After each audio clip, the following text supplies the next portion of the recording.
السلام علیکم پیارے بچوں، میں ہوں آپ کی پیاری شیزا۔ اگر آپ نے میرے چینل کو ابھی تک سبسکرائب نہیں کیا تو پلیز پہلے اس چینل کو سبسکرائب کر لیں۔ آج کی ہماری سٹوری ہے چلاک لومڑی اور کوا۔ ایک لومڑی بہت چلاک تھی، ادھر ادھر گھومتی رہتی مگر اسے کچھ کھانے کو نہ ملا۔ وہ بہت چلاک تھی مگر اس دن اس کی چلاکی بھی اس کے کام نہ آئی۔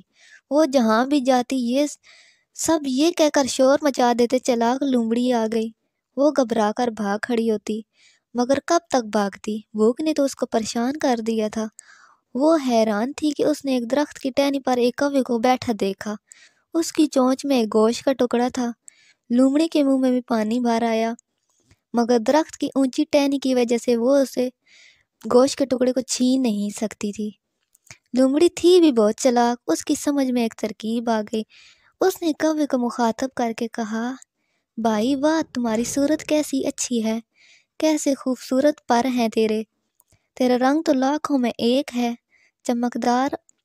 کوے نے تو لومڑی کی آواز سنی اور اپنی تعریف کی تو پھڑ پھڑا کر دوسری ٹہنی پر جا بیٹھا مگر گوشت کا ٹکڑا اس کی چونچ میں جوں کا توں رہا۔ لومڑی سمجھ گئی کہ تیرے نشانے پر لگا ہے اور کوے کو اپنی تعریف بہت اچھی لگی ہے۔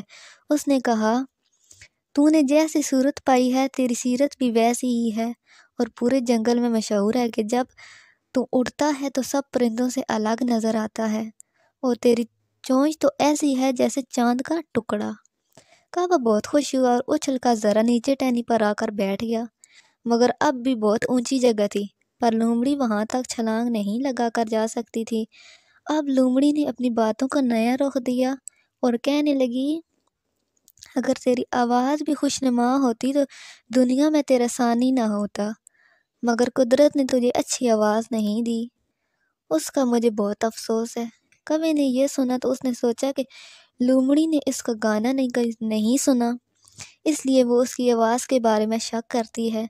اگر میں اپنا گانا سناؤں گا تو ضرور یہ میری آواز کی بھی تعریف کرے گی اور سارے جنگل کے جانوروں میں جا کر میری تعریف میں زمین آسمان ایک کر دے گی۔ یہ سوچ کر کوا گنگنانے لگا اور اس کی چونچ سے گوشت کا ٹکڑا نیچے گر گیا۔ لومڑی کافی چلاک تھی، اس نے گوشت کا ٹکڑا نیچے گرا ہوا دیکھا تو فوراً بھاگ کر اٹھا لیا اور بھاگ گئی۔ اس سے ہمیں یہ سبق ملتا ہے کہ خوشامد بہت بری بلا ہے، اس سے